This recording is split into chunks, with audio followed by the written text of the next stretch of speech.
Buenas, ¿cómo les va, gente querida? Tanto tiempo. Digo tanto tiempo porque, bueno, quizás ustedes ven este video a continuación del anterior, pero yo hace como más de una semana que no grababa videos de configuraciones, me estuve grabando videos de otras materias y extrañaba bastante hablar de todos los temas de esta materia. Bueno, miren, me quedé pensando en algo que mencioné la vez pasada sobre aquel nadador heroico. Estuve buscando un poquito en internet, indagando, y la verdad es que la historia de este hombre merece ser contada. Así que vamos a empezar hablando de él. Primero, su nombre, Javarsh Karapetyan. Es armenio. Yo dije que era ruso y me equivoqué, es armenio. Bien, la confusión vino, creo, porque no estoy seguro de esto. No estoy seguro de lo que voy a decir. Creo que una parte de Armenia, o toda, no sé, lo tengo que averiguar también, era parte de la Unión Soviética cuando ocurrió aquel acontecimiento heroico, ¿no? Bueno, ¿en qué consistió el acontecimiento heroico? Primero les cuento que Karapetyan vive, ¿sí? Tiene 60 y pico de años y vive todavía. Bien, entonces, Karapetyan ya era, digamos, un nadador del más alto nivel. Había rompido 10 veces récords mundiales en natación con aletas. Y el 16 de septiembre de 1976, ¿sí? estaba corriendo, ¿no? O sea, practicando, haciendo, bueno, running, ¿no? Alrededor del lago Yerevan, que está en Armenia, con su hermano Kamo, ¿no? Que también era nadador, es nadador. Bueno, justo estaban terminando de entrenar, habían corrido 20 kilómetros, así como, como para entrar en calor, cuando escucharon el sonido de un choque y vieron que había, o sea, estaba el lago y un dique, ¿no? Y por arriba del dique iba el trolebús. El trolebús es como un... no existe más. A mí mi abuelo me hablaba del trolebús. El trolebús es un colectivo que está alimentado por un tendido eléctrico, como el tren. Entonces, digamos, es eléctrico, funciona como la corriente le viene como el tren de arriba, tiene un pantógrafo para tomar la corriente, pero es un colectivo, ¿no? Entonces había un trolebús que iba por arriba del dique, del lago, se ve que no sé bien qué pasó, se fue de control o lo que sea, y se cayó al lago el trolebús. El trolebús cae o sea, a 25 metros de la orilla, no sé bien cómo fue esto que pasó, no sé si habrá derrapado por el dique, no sé bien qué pasó, pero a 25 metros de la orilla, y se hunde el trolebús 10 metros para abajo. ¿Qué hizo Karapetyan? Inmediatamente nadó hasta ahí, después de haber corrido los 20 kilómetros. No había prácticamente visibilidad porque el lago tenía como una arenilla, ¿no? Como una mezcla de arena y tierra o sea, no se podía ver nada. Entonces se metió en esas aguas, que aparte estaban muy frías, sin poder ver prácticamente nada. Después de correr 20 kilómetros, llegó, o sea, buceando llegó hasta donde estaba el trolebús hundido. Encontró el trolebús por la parte de atrás, ¿no? Su contacto con el trolebús fue por la parte de atrás del trolebús. ¿Y qué hace? Con las piernas, pateando, rompe el vidrio de atrás. Obviamente se recontra lastima las piernas. El trolebús tenía 92 pasajeros. ¿Y qué hace Karapetyan? Empieza a sacar gente del trolebús y subirlo hasta arriba, a sacarlos del agua. Y cuando llegaban a la superficie del agua, ahí el hermano los remolcaba y los llevaba hasta la orilla. El efecto combinado del frío del agua y de las múltiples heridas que el vidrio le hizo a las piernas y al cuerpo de Karapetyan lo dejaron hospitalizado por 45 días. Sus acciones le hicieron desarrollar neumonía y procesos infecciosos. Sacó 20 personas del trolebús, 20.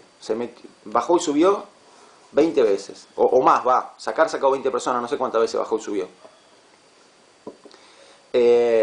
Esto aparte le causó complicaciones pulmonares que vinieron después, y que le impidieron continuar su carrera de manera profesional y como lo venía haciendo, ¿no? Y con el nivel que tenía. El logro de Karapetyan no fue reconocido de inmediato. En principio la Unión Soviética guardó todas las fotos del acontecimiento, ¿no? Lo tuvo como todo en el freezer. 2 años después todo esto sale a la luz. Bueno, o sea, básicamente la Unión Soviética quería ver cómo manejar la información. Obviamente para no quedar mal por el trolebús que se fue al agua, ¿no? Entonces ocultaron el acto heroico de este señor por 2 años para no quedar mal ellos. Recordemos que aunque él sacó 20 murieron 72. Y se le dio a Karapetyan, después de que decidieron sacarlo a la luz, cambiaron de opinión, le dieron, informando del acontecimiento 2 años después, le dieron a Karapetyan una medalla de honor y, no, 2 medallas de honor le dieron, 2 medallas de honor. Su nombre se hizo famoso, se publicó un artículo sobre sus actos heroicos, lo llamaron el héroe submarino.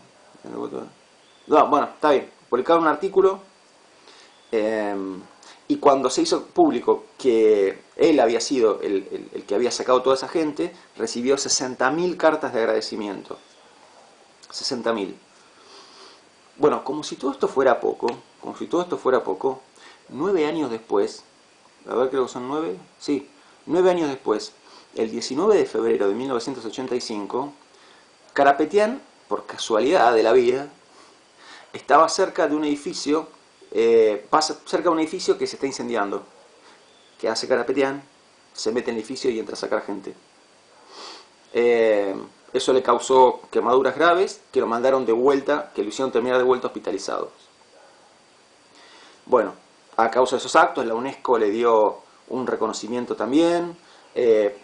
Los astrónomos le pusieron su nombre a un asteroide, el asteroide Shabarsh, o sea, su nombre es Shabarsh, ¿no? Karapetyan es el apellido.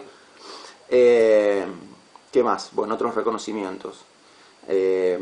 Cuando se hicieron los Juegos de Invierno de 2014, vieron que son como estos Juegos Olímpicos que se hacen en el invierno. Llevó la antorcha olímpica. Bueno, en fin. Valía la pena contar la historia de Karapetyan, la verdad. Uno se siente medio un inútil después de leer la historia de este hombre. ¿Cuál sería la pregunta filosófica que ya le hicimos la vez pasada? Karapetyan, ¿hizo esas cosas porque es un héroe? ¿O es un héroe porque hizo esas cosas? Esta es la pregunta. ¿Qué contestaría Platón? Hizo esas cosas porque es un héroe. El plano metafísico determina el plano físico. Su esencia es de héroe. Su esencia ya era de héroe. Y como su esencia ya era de héroe, hizo actos de héroe. ¿Qué te diría Aristóteles? Tomás de Aquino, Sartre. Te dirían, la esencia no está predefinida, sino que tus actos determinan. Bueno, Aristóteles no te lo diría justo con estas palabras, ¿no? Estoy generalizando, pero lo que te van a decir es que el plano físico determina el plano metafísico. Entonces, gracias a que hizo esos actos, definió su esencia como esencia de héroe. Fueron esos actos los que lo hicieron ser un héroe. Sin esos actos él no sería un héroe, ¿no? Y podemos empezar acá la discusión y no terminarla nunca. Así que bueno, muy bien, muy bien. Qué lindo que es dar clases, che. A mí me encanta, yo amo hacer esto, o sea, mucho más lindo es en vivo y en directo, ¿no? Salen unas conversaciones súper interesantes con esta materia. Bueno, ya las tendremos si Dios quiere cuando todo esto pase. Mientras tanto vamos a seguir avanzando.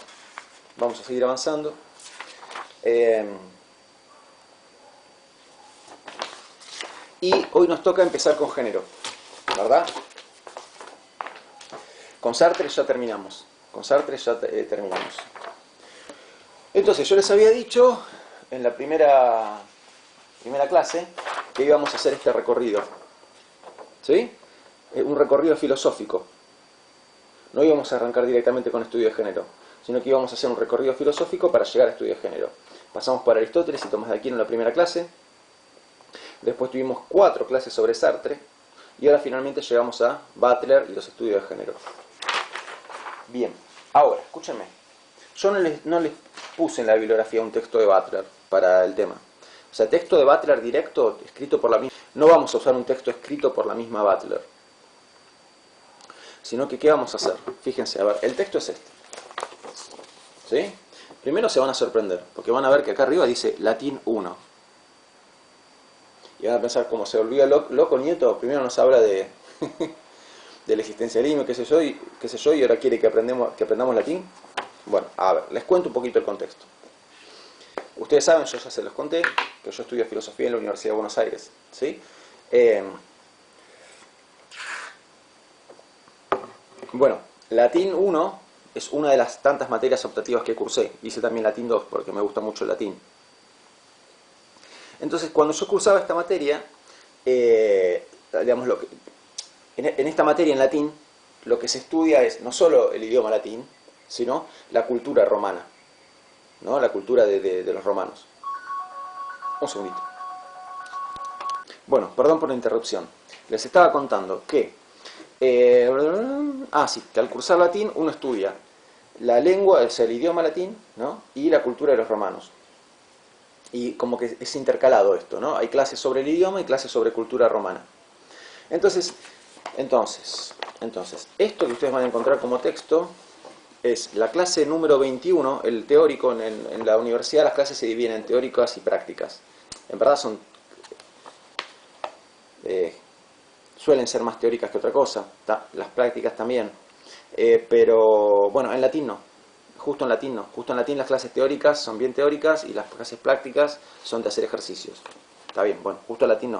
Pero en la mayoría de las materias esta división de teóricos y prácticos es formal nada más. Bueno, listo, ya está. ¿A qué venía todo esto? A que acá van a ver que dice teórico número 21. ¿Sí? Es la clase teórica número 21. Esto es en el contexto de la cátedra de la profesora Schnips, y quien está dando la clase no es la titular de cátedra, no es Schnips, sino que es Jimena Palacios. ¿Sí? Jimena Palacios. Entonces, Jimena Palacios es docente de la cátedra, es docente de latín, pero dentro de lo que es el estudio de latín y de la cultura romana se enfoca a estudios de género, ¿no? Entonces, ya vamos a ver que los estudios de género se pueden aplicar a una gran variedad de campos. Entonces vos puedes tener estudios de género aplicados a la cultura romana, estudios de género aplicados a, qué sé yo, historia argentina, estudios de género aplicados a la educación física, estudios de género aplicados a, no sé, la filosofía. Bueno, los estudios de género son filosóficos de por sí, va. Justo ese ejemplo no cuenta mucho. Pero bueno, lo que quiero decir es que estudio de género en realidad es, los estudios de género se pueden aplicar a muchos campos diferentes, ¿no? Y acá tienen un ejemplo, Alicia Schnips, Jimena Palacios, docente de latín, quiere, digamos, en esta clase 21 va a mostrar cómo los estudios de género se pueden aplicar a la cultura romana. Entonces, ustedes al leer el texto y al mirar esta clase, pónganse en contexto. ¿Qué quiero decir? Que esto es una clase en el medio de un curso de lengua y cultura latina, ¿no? Entonces, Palacios explica muy bien y hay cosas que las van a entender muy bien. De golpe se va a poner a hablar de latín muchas veces y se va a poner a hacer análisis sintáctico de oraciones en latín, y ahí, claro, o sea, si no tenés una base latín no vas a entender lo que está diciendo. Está bien, no se mortifiquen cuando lleguen a esas partes, más vale que yo no les estoy pidiendo que sepan latín, ¿sí? Como ustedes se encuentren con eso, ¿no? Bueno, siguen leyendo hasta encontrar que cierra esa parte de latín y se pone a hablar nuevamente de cultura romana, ¿no? Bien, esto lo digo para que estén en contexto sobre qué es esto que les estoy mostrando acá, ¿sí? Entonces, de la clase 21, desgrabada, o sea, esta clase se desgrabó, o sea, una persona la grabó y después la pasó en computadora.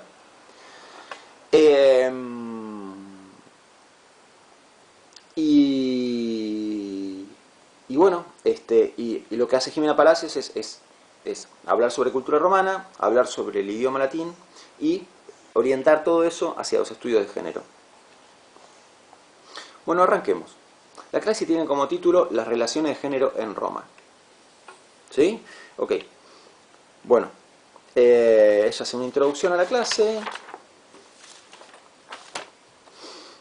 Y bueno, y allá en la segunda página dice, a ver qué nos dice. ¿De qué hablamos cuando hablamos de género? ¿No? ¿De qué hablamos cuando hablamos de género? Hablamos de hombre o mujer, masculino o femenino. Esa es la idea del género. Los estudios del género, es decir, este tipo de abordaje, ¿ven? Los estudios de género son un tipo de abordaje, una manera de abordar los temas. Una manera de abordar los temas. Bien. ¿Verdad? Bueno, vuelvo. Los estudios del género, es decir, este tipo de abordaje que utiliza la categoría de género como categoría de análisis, tiene su origen en la teoría feminista. Entonces, bueno, hago una línea para dividir acá el nadador, ¿sí? Ya esa parte la cerramos. Los estudios de género se originan en la teoría feminista. Se originan en la teoría feminista, pero no son sinónimos de teoría feminista. Ah, perdón. Ahí. ¿Ok? Bien. Entonces, el movimiento feminista, ven ahí, se origina en el movimiento feminista, dicho muy a grandes rasgos, es un movimiento teórico y político. Un movimiento que tiene como una cara teórica, una cara conceptual, digamos, y una cara política. Las teóricas feministas... otra interrupción. Viene clase interruptus. A ver. Bueno, sigo. Entonces, nos decía Palacios, el movimiento feminista, dicho muy a grandes rasgos, es un movimiento teórico y político. Las teóricas feministas se preocupan por estudiar la construcción discursiva y social de la diferencia sexual con el objetivo de cuestionar lo que se llama la tendencia universalista. Bueno, listo. Acá ya el asunto se puso conceptualmente mucho más denso, ¿no? Mucho más sustancioso. A ver.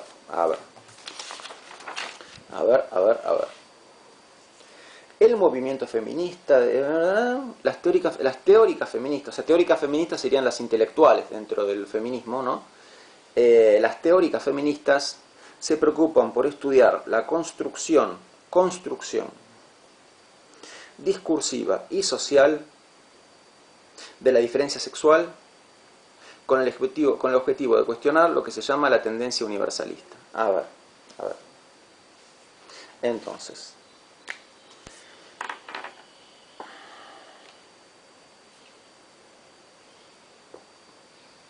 vamos a hacer esto, a ver.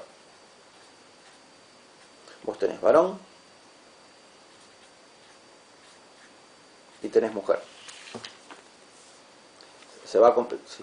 No, estoy apenas arrancando, ¿eh? No es que doy toda esta clase para terminar diciendo hay varón y mujer. ¿Ok? Esperen, estamos arrancando.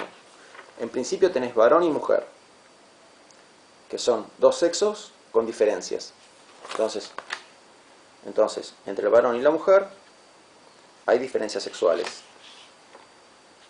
Aparte de que hay quienes tienen pene y quienes tienen vagina, hay diferencias físicas y demás, ¿no?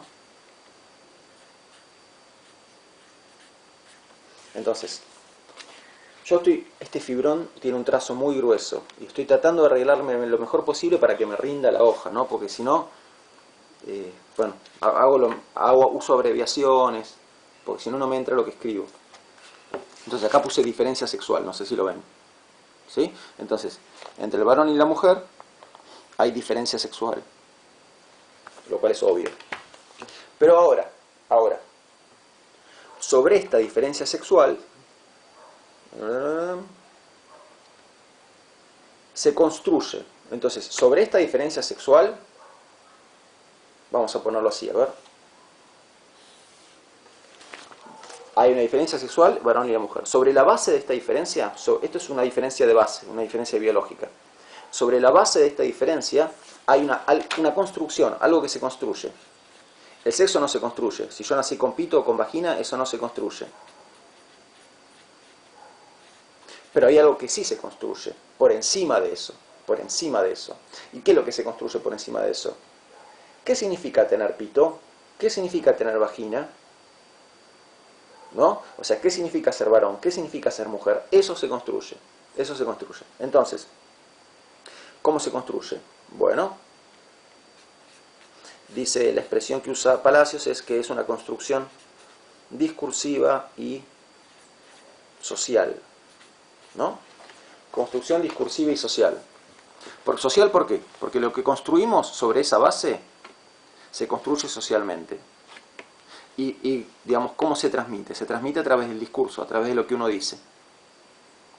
Entonces, nace una criatura. Ok, tiene pito. ¿Cómo lo llamamos? Varón. ¿Ven? Ahí arrancamos de la base de esta diferencia biológica. Como tiene pito lo llamamos varón. Bueno, y puesto que es varón, entonces, ¿qué? Y puesto que es varón, activamos esta construcción. ¿Qué sería? Sería, bueno, como es varón, le compramos ropa de determinado color, le compramos determinados juguetes, lo incitamos a jugar determinados juegos y no otros, determinados deportes y no otros, esperamos de él que mire determinados dibujos y no mire otros dibujos, que tenga determinada manera de hablar y no otra manera de hablar, determinada manera de gesticular y no otra manera de gesticular, porque hay una manera de gesticular del varón y una manera de gesticular de la mujer, una manera de hablar del varón y una manera de hablar de la mujer, dibujos de varón, dibujos de mujer, colores de varón, colores de mujer, esto, ¿no? Entonces, esto se construye. Entonces, digamos que se construye, fíjense que todo lo que se construye se puede desconstruir, ¿no? Entonces, si yo pongo un ladrillo encima del otro, el día de mañana puedo sacar esos ladrillos y hacer algo diferente. Entonces, la parte que no se construye es la parte biológica. La parte que se construye es la parte de qué se entiende por ser varón y qué se entiende por ser mujer. Aparte de lo obvio que es qué tenemos entre las piernas, aparte de eso, ¿qué se construye sobre la base de eso? Bien, algo se construye, y lo que se construye entre todos, socialmente, entre todos y todas, y discursivamente. ¿Por qué? Porque se transmite a través del discurso, a través de la palabra, a través del lenguaje. ¿Verdad? Bien.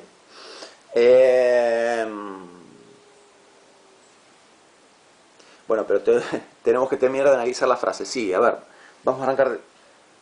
Empezamos de vuelta con la lectura de la frase. Las teóricas feministas se preocupan por estudiar la construcción discursiva y social de la diferencia sexual con el objetivo de cuestionar lo que se llama la tendencia universalista. Atención acá. Esto que apareció es importante. La tendencia universalista. Ok. Tendencia universalista. ¿Sí? Entonces, las teóricas feministas hacen todos estos planteos con un propósito de fondo, ¿no? Un propósito que está ahí en el horizonte. ¿Y cuál es ese propósito? Cuestionar la tendencia universalista. Perdón, una aclaración. Todo esto hasta acá viene siendo la teoría feminista clásica, ¿no? Clásica. Clásica no significa que haya desaparecido. En este caso no desapareció, claramente, ¿no? Pero hay otros planteos que son no clásicos. Justamente Butler, a quien queremos llegar, es una teórica que tiene un planteo que no es clásico. Es bastante innovador. Pero hay que conocer los dos planteos. O sea, hay que conocer lo que dice Butler, que es como la autora que está más en boga en este momento sobre estos temas. Pero hay que conocer también lo que dice la perspectiva clásica. Y lo que estamos estudiando acá es la perspectiva clásica. ¿Sí? Clásica, pero vigente igual. Entonces, vuelvo a decir, en esta perspectiva, en esta teoría feminista clásica, el objetivo final de los estudios feministas es cuestionar la tendencia universalista. ¿Y qué quiere decir esto de tendencia universalista? Quiere decir que, si uno mira, a ver, vamos a darle la palabra a la profesora, a ver qué dice.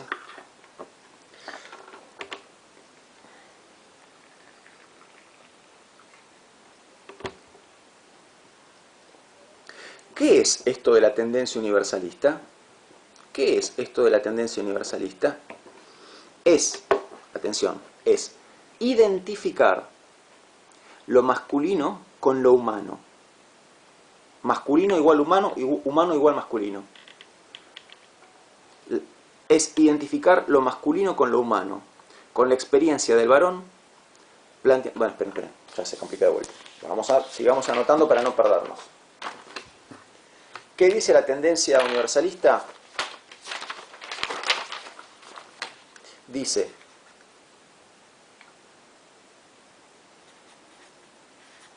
dimensionemos esto, es fácil de anotar, pero digiéranlo, capten toda la dimensión de esto.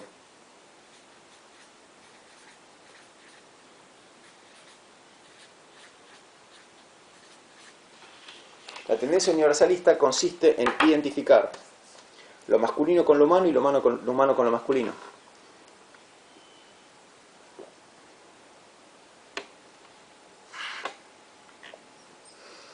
Bien.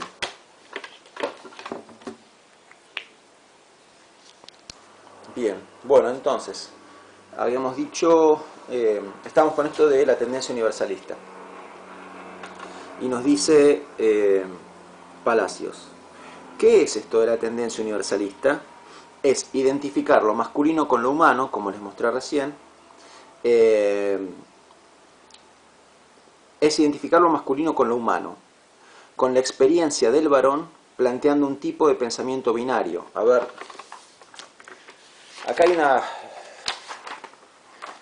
O sea, Palacios se está expresando de una manera que es muy típica de los ámbitos académicos y que a mí me cuesta un poquito traducir acá. Porque ella está usando la palabra experiencia, ¿no? Upa. A ver. Experiencia. Ok. El significado que tiene la palabra experiencia en este contexto no es el significado que habitualmente tiene, ¿no? O sea, en lenguaje cotidiano uno habla de experiencia para decir, qué sé yo, fulano tiene experiencia en manejar un camión, ¿no?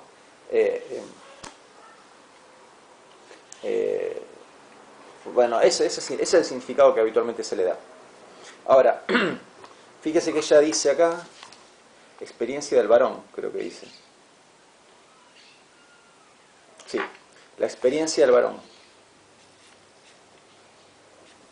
Entonces, ¿qué sería la experiencia del varón? A ver. Vamos a tratar de ir por aproximación, ¿sí? Vamos a tratar de aproximarnos por ejemplos. A Platón no le gustaría lo que voy a decir, porque para él a partir de ejemplos no se construye nunca el concepto, ¿no? Bueno, espero que no se me enoje Platón.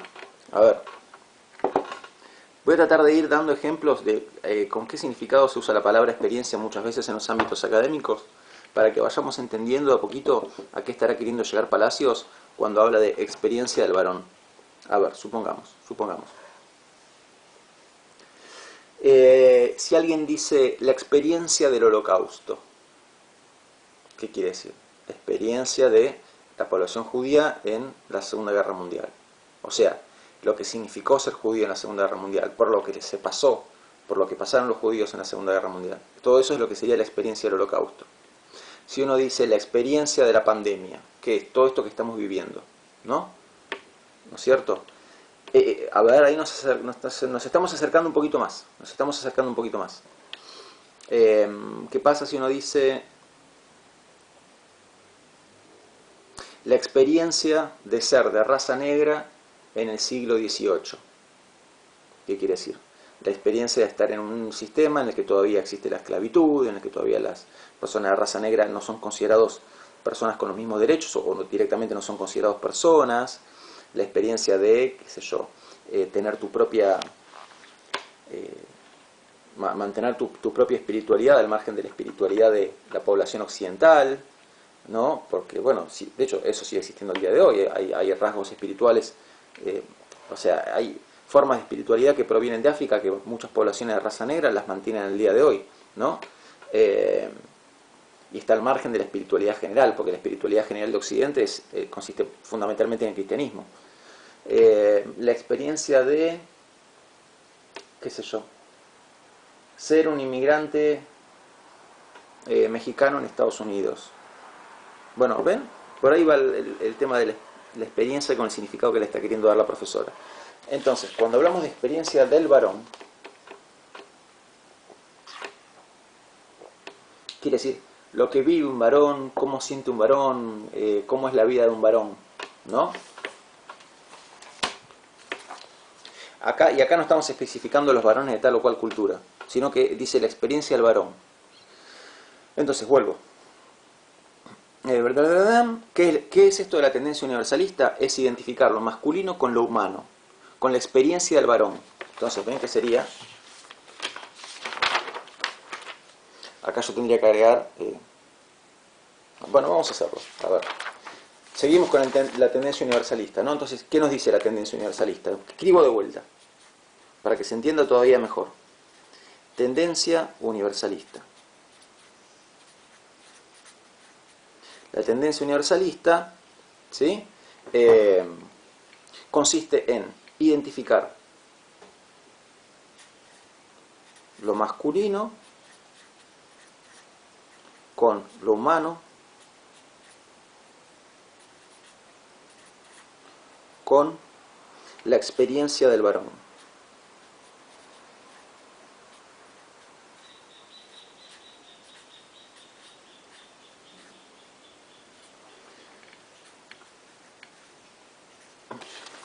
Ahí va. ¿Sí? Entonces, tendencia universalista es identificar lo masculino con lo humano con la experiencia del varón. Bien. Es identificar lo masculino con lo humano con la experiencia del varón, planteando un tipo de pensamiento binario. Entonces, la tendencia universalista plantea un pensamiento binario. Binario quiere decir que contempla solamente dos posibilidades.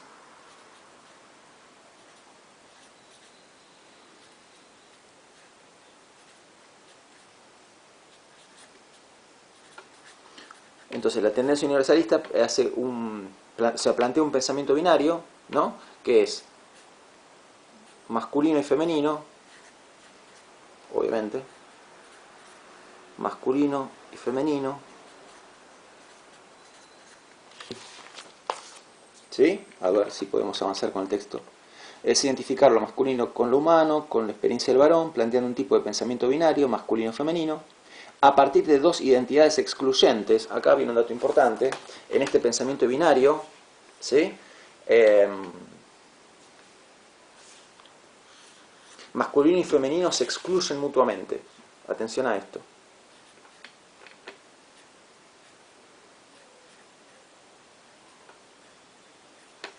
Se excluyen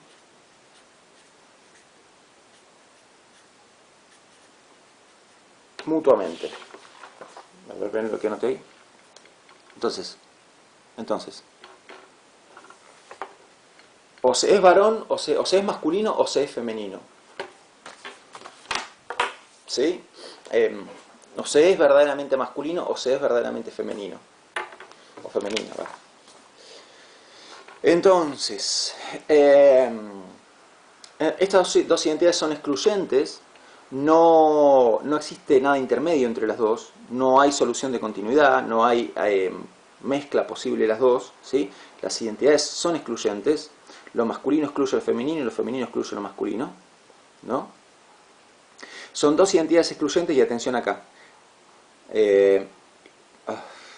Arranco de vuelta con la frase porque si no, no se entiende.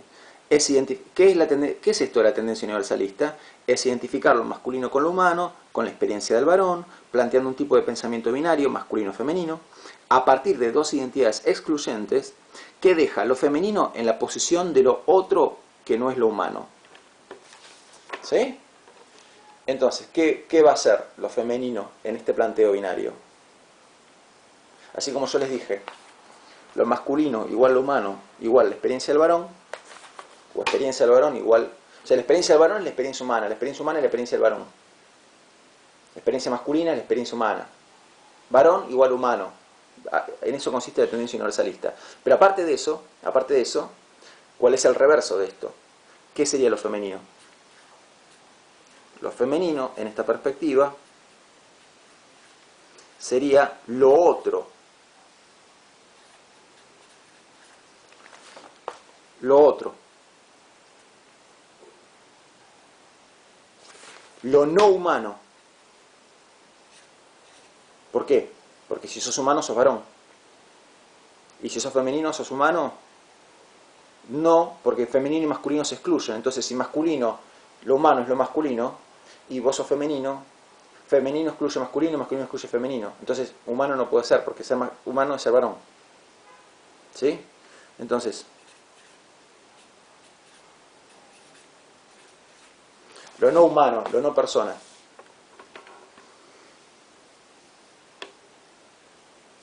Bien. escucha una cosita, recapitulemos para que no se me pierdan.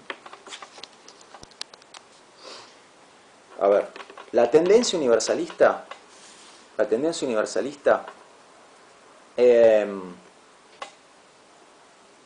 es una tendencia que vemos en la mayoría de las culturas, en todas las culturas. Yo me atrevo a decir que está en todas las culturas. Esto lo dice Pablo Nieto. La tendencia universalista es algo que está en todas las culturas, y es una tendencia de las culturas, una tendencia de las sociedades, ¿no? ¿Y cuál es esta tendencia que tienen las sociedades? A identificar lo masculino con lo humano, con la experiencia del varón, y a considerar a lo femenino como lo otro, ¿no? Como lo otro. Y por lo tanto lo no humano. ¿Ok? Justamente lo que hacen las teóricas feministas es como, lo que se proponen es como tratar de que nos caiga la ficha de esto, ¿no? Tratar de poner luz sobre esto, poner esto de relieve, ponerlo a la vista, para darnos cuenta de que pasa esto, de que esta es la perspectiva que se promueve en las sociedades, en todas básicamente, ¿no? ¿Para qué? Para cambiarlo, obviamente. Pero ¿por qué hace falta arrojarle luz? ¿Por qué hace falta ponerlo de relieve? Porque pasa desapercibido. Nadie viene y le dice, no es que alguien viene y formula la teoría universalista explícitamente, ¿no? Yo les quiero decir que lo masculino es lo humano y lo que no es masculino no es humano. Así que la mujer no entra en la categoría de lo humano. Explícitamente no se dice nunca esto. Siempre corre de manera implícita, de manera implícita. Y se transmite ¿cómo? A través del discurso. Como les decía antes, a través del discurso. Entonces, ¿qué pasa cuando algo es implícito? ¿No? Lo que hay que hacer es hacerlo explícito, ponerlo de relieve, decir, mirá, está pasando esto, ¿no? Y eso es lo que se propone en las teóricas feministas, de la perspectiva clásica. Entonces, fíjense lo que dice. Este pensamiento binario, el pensamiento binario promovido por la tendencia universalista, ¿no? Perdón, moví todo. Este pensamiento binario ordena las relaciones en una escala jerárquica, donde está lo masculino, o sea, lo humano, y donde está lo femenino, o sea, lo otro. ¿Qué hace este pensamiento binario? Genera una jerarquía, donde arriba está lo masculino y abajo está lo femenino. Lo masculino es de mayor jerarquía a lo femenino.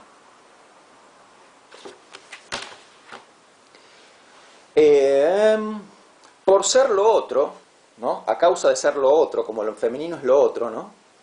Por ser lo otro, lo femenino es objeto de desvalorización, de rechazo, ¿no? Entonces, como lo femenino es lo otro, no es lo humano, ¿qué se hace con lo femenino? ¿Qué actitud promueve la tendencia universalista hacia lo femenino? Repito, la tendencia universalista, ¿qué actitud promueve hacia lo femenino? El desprecio, el rechazo. ¿Sí?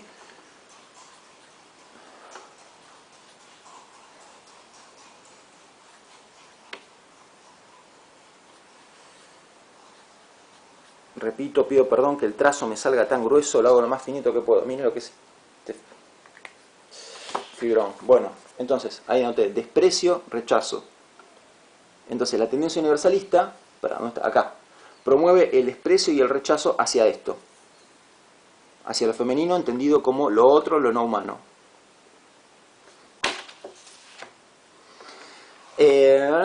Por ser lo otro, lo femenino es objeto de desvalorización, de rechazo. Un ejemplo inmediato de esta tendencia universalista se ve cuando se quiere describir un grupo de personas compuesto por varones y compuesto por mujeres, para lo que se utiliza, ahora no tanto, el plural masculino. Entonces, ¿de qué está hablando? De que si yo me dirijo a un grupo de gente compuesto de varones y mujeres, me dirijo diciendo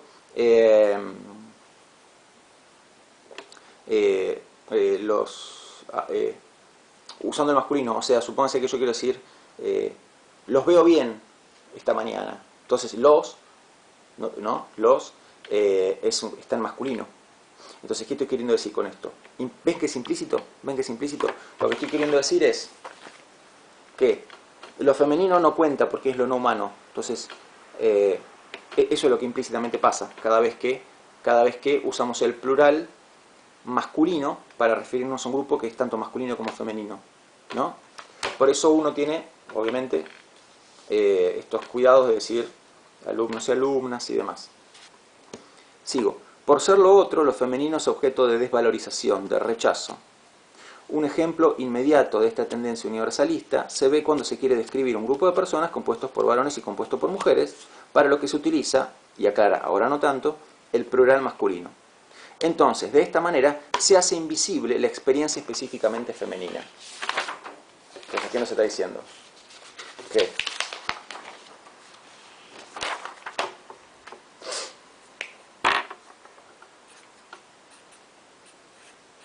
Lo que logra la tendencia universalista, ¿no?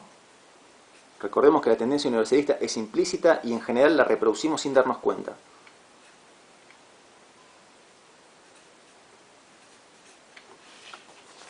¿Qué logra la tendencia universalista con todo esto? Invisibilizar esto, ocultarlo. Así. Miren, voy a ser más dramático. Esto es lo que logra.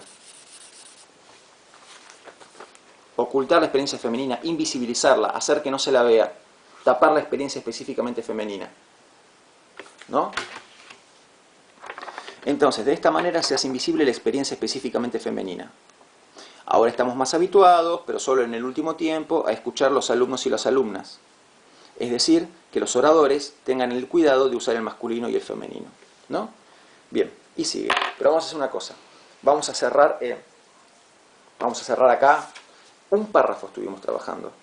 El primer párrafo fue a la página 2. Y ven que nos dio bastante que hablar, ¿no?